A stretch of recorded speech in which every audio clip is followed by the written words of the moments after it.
Well, good afternoon. It's time for Transportation Talk with David. Transportation Talk. Hey, this is my favorite time of the week when I can get on this video. Sometimes I think I need to just put it on voice only, but I want to get on the video and I like to just kind of talk face to face with you guys. And I love to see the interaction when you send us emails or text, or sometimes you'll just make comments and we can banter back and forth. And we're going to be putting up our new website. We did that last week. On the website, you have access to our Facebook page, you have access to our LinkedIn page, and you also have access straight in to the CDL Group LLC. How? By sending us an email on the comment section down there or the contact us. That comes straight to us. If you'll give us your contact information back, such as do you want to be text? Do you want to talk? Do you want to be emailed? We will be glad to answer your questions, or we'll be glad to explain a little more or listen to what you have to say.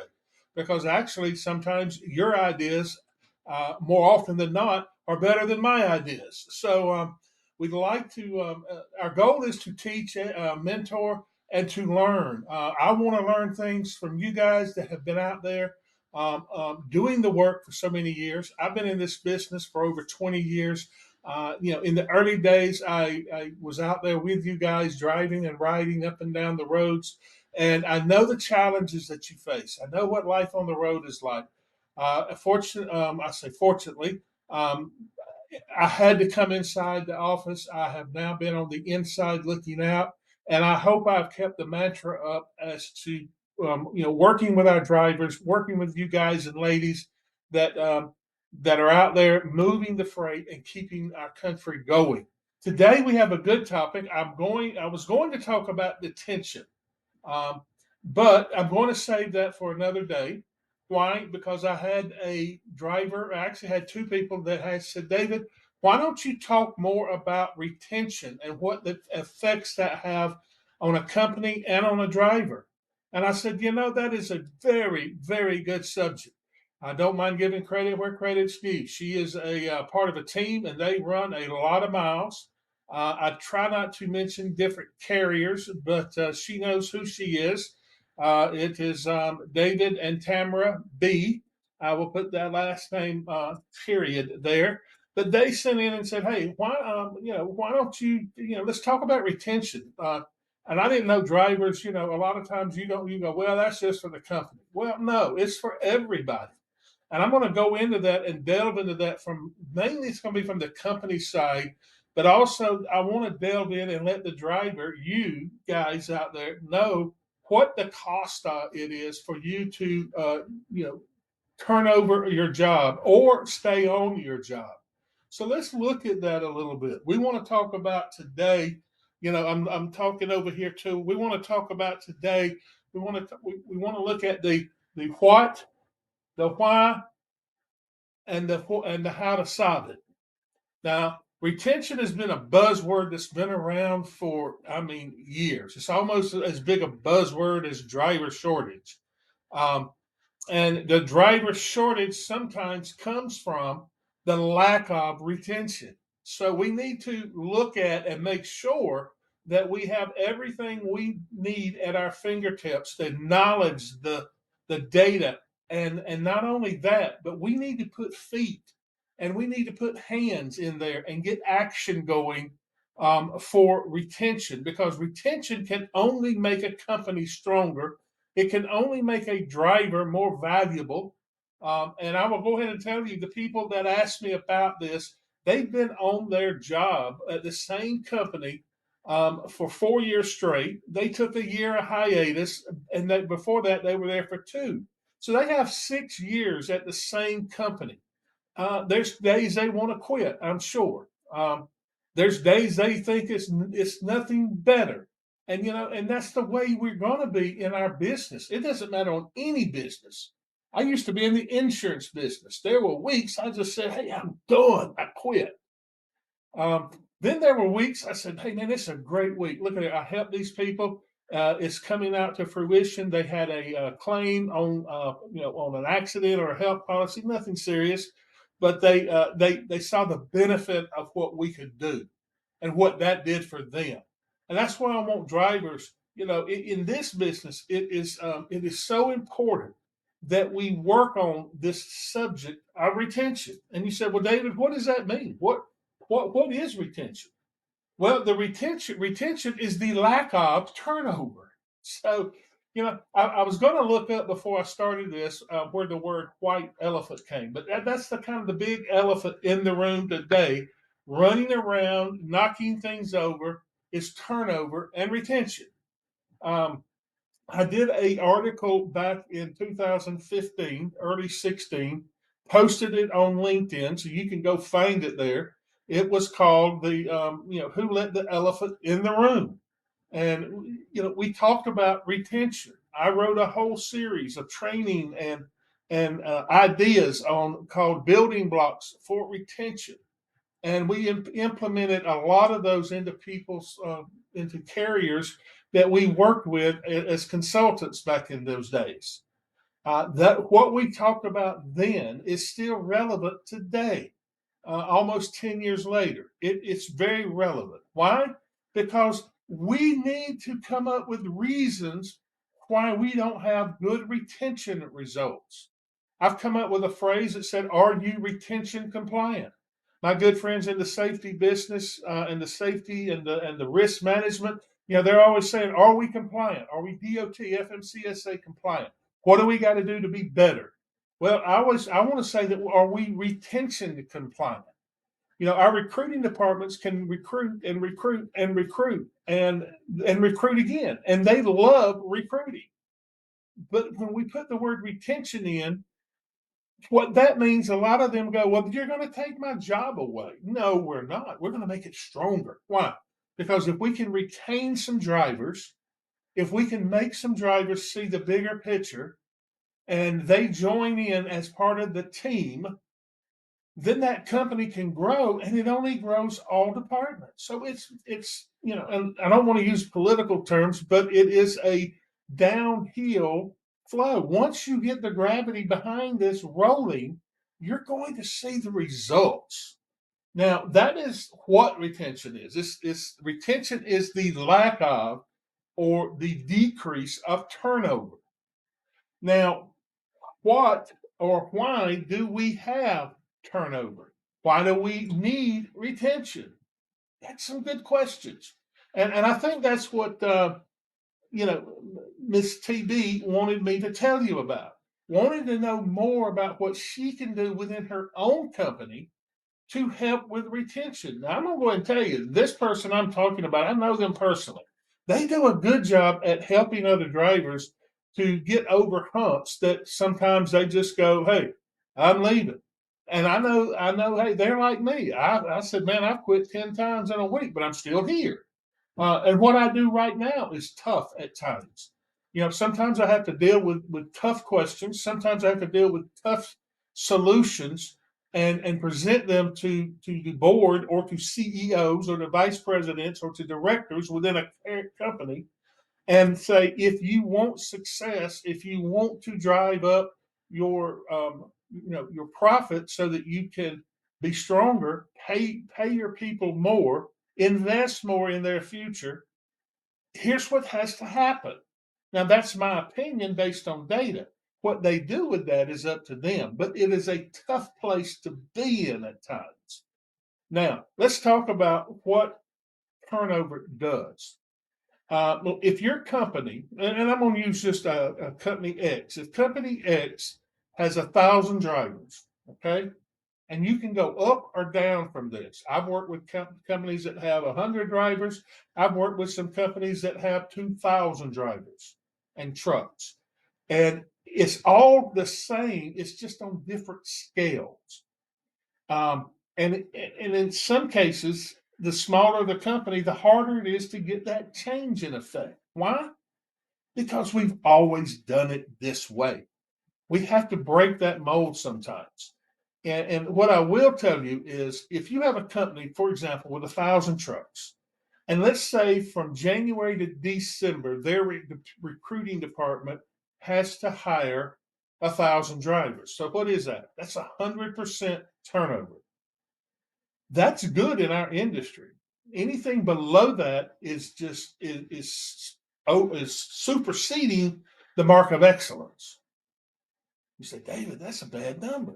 Well, it's sad it's come to that. And we're talking generally in the over the road truckload type carriers. We're not talking about the LTLs of the world, the ones that just go point to point, point to point, point to point.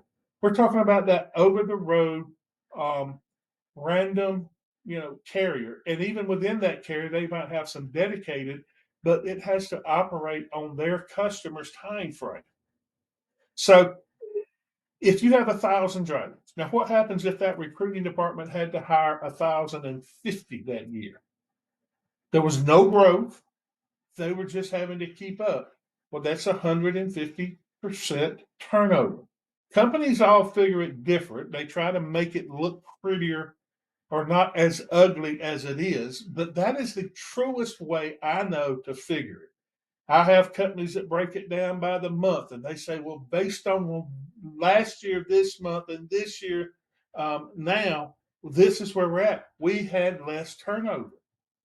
What happened last year? What was different? What's different this year? What's the driving factor?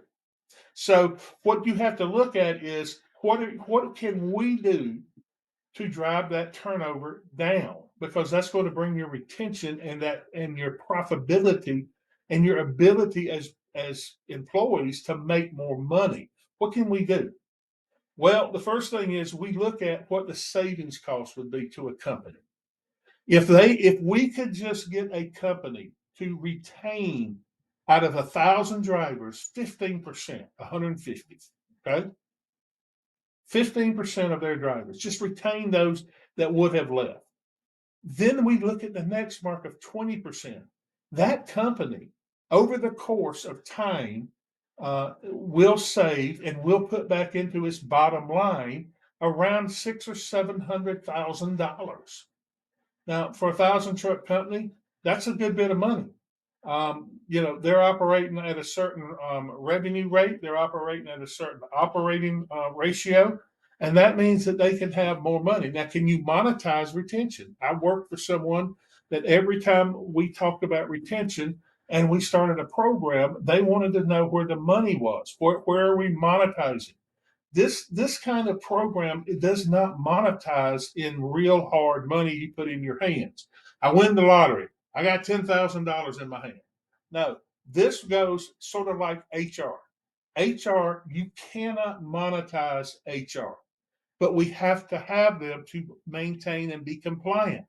You cannot quantify and monetize retention or turnover. You can do it for turnover because you see the cost going out the window, but on retention, that's an ongoing process. So what do? We look at what it's costing us to hire these drivers. We look at what the soft costs. We look at costs to get them to orientation. We look at costs to get you guys to for lodging for the 2 day, 2 day, 3 day orientation. We look at that downtime of the truck you're in and how long that truck's been empty. So there's all kind of factors that go in there. But the bottom line is, if the company starts thinking about how does this driver think, what do we need to do to what do we need to do to make this go forward? What do we need to do to have drivers come to us and really tell us what the issue is? What are we going to do? Well, a lot of companies do this. They'll start the program. They'll get some people in there. They'll matter of fact, I had one place that promoted a manager up and said, all right, you're now the retention manager. Okay. Well, he goes and starts trying to talk to the operations director or to a fleet manager. Hey, this is some issues they're having. Well, the first thing out of their mouth is, well, the driver's doing this, this, and this. Being the manager, he has no teeth. He has no authority. If you're going to truly run a retention department, you can't have Joe. Well, you can, But it's not good to have Joe that is director of or manager of recruiting and retention or safety and retention or whatever department. Retention should be treated as such. It should be treated as a department of its own, a bridge, so to speak, between operations and recruiting and safety. So what happens there is you put someone that is in charge that has teeth. They don't just have a title, but they have that leadership quality. But they have some teeth that when they go in to speak and find out what is the real issue, they don't get the runaround. They don't get the brush up. Now, how much does this department cost? Well, if you saved $1 million and you need 3 people in there, a director or whatnot, whatever you want to call them, and you need 2 liaisons so that there's someone always available to work with the driver, and they can solve some of that problem. And what they can't, they escalate up. Uh, I guarantee you that part of it is not going to cost you the savings that you can save if you can just capture 15% of your drivers. Just 15. The next year you capture 20. Why? Because it gets contagious. People start talking. They get on their Facebook pages with the company, or they get on other things and they go, hey, you know what our company just did? Here's what they did. Now, drivers, are you always right? No. Companies, are you always right? No. Um, but if a driver is doing everything they can do, they're carrying your name and they're carrying your likeness with respect, with dignity, and their own time. And there are times where things happen they can't be, but by and large, they're doing their job. We scored them on, let's say, a 0 to 100, and they're doing 80%. 80% in our world is fantastic. I mean, if you go to college and hit an 80%, you're at a 3.0, right? So, we put a grade system on it. The thing is, you can set up your retention departments, but now the thing you've got to know is how to make them work. How do you make them work? Well, it takes a lot of training. It takes a lot of teaching. And I hate the word training. You train animals, but it takes a lot of mentoring. You need people that can come in and guide and work with you through that. Now you say, well, David, you're eating up the profit that I'm saving. No, I'm not. I'm building you a foundation for next year and the year after. But what can't happen is hard times hit or something happens and the reactionary thing is, well, let's go pull these people over here. They're not doing anything. Yes, they are. They are building your bottom foundation and getting rid of the cracks in it.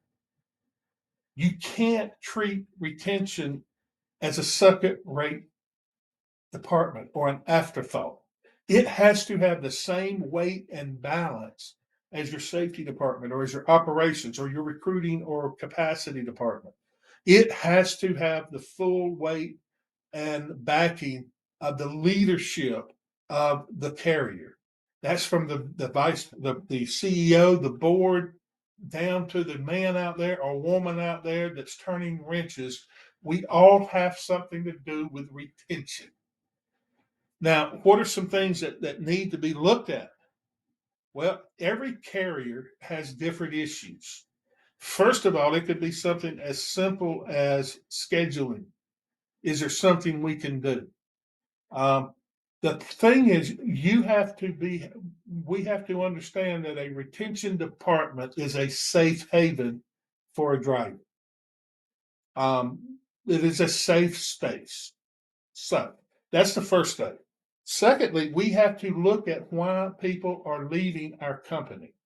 There are ways to gauge that, judge that, get the data on that, and then we need to see what the common themes are.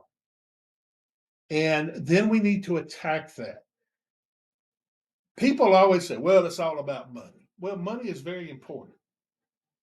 But if you're paying, I have companies that pay at the top of the pay scale and they still have people leaving. It's also hey, do you appreciate me? Is there a reward? Is there, for the risk I put out, is there a reward? or recognition. I talked about this on a podcast with a good friend of mine, Jackie at KJ Media. Recognition is more at times more important than the money, because if you got the money and the money's in front of you and you just went through 4 clean inspections and you don't get recognized but with a $50 bill, I mean, does that tell you that company really appreciates you getting clean inspections? No. You need to be recognized. Your company anniversaries, they need to make sure they have the dates right. Your birthdays. Uh, if you've been a road warrior hero, that needs to be just promoted because you went above and beyond. So it's things in some of those places that cost nothing to the company, but it's everything to the driver.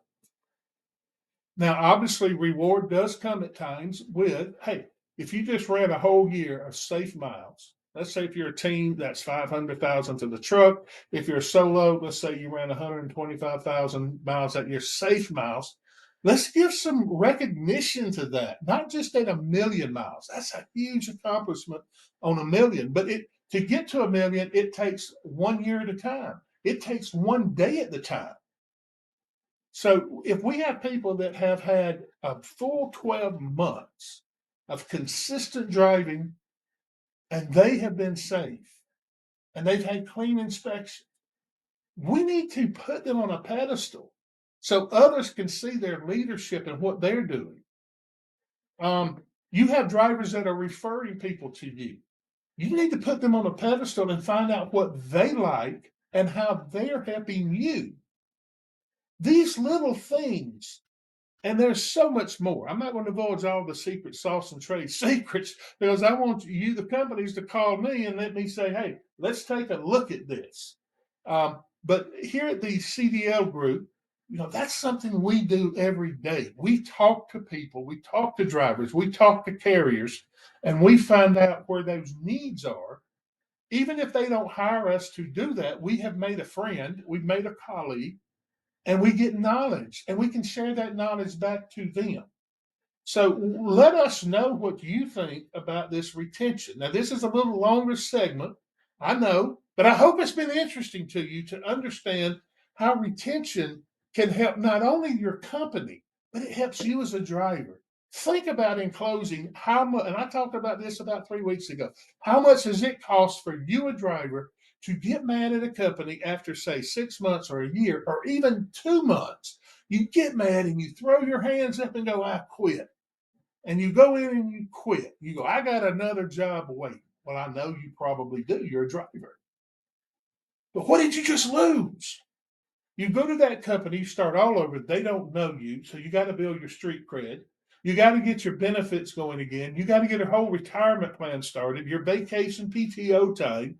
You got to learn what the company does, how they run. You got to develop new, what do you call it? New relationships with your fleet manager, your driver manager, your dispatcher. Those take time.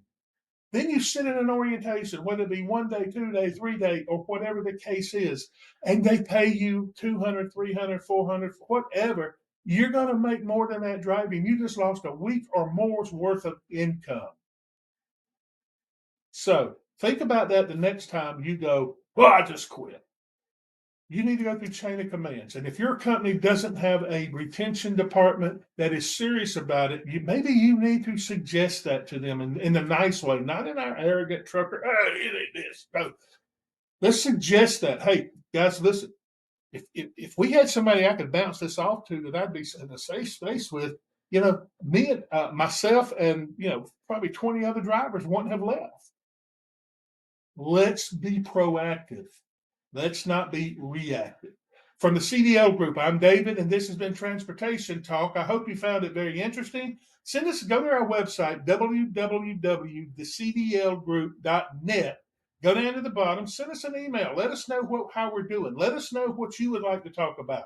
Next week, I'm going to do my best to talk about this little thing that we have to walk a fine line between, but on the driver detention side, and what that does to a driver's morale and the safety aspect, the ramifications of that. So the driver detention time we're going to do that unless something comes up more pressing, that's going to be our talk the next time around. Until then, this has been Transportation Talk with David, courtesy of the CDLgroup.net.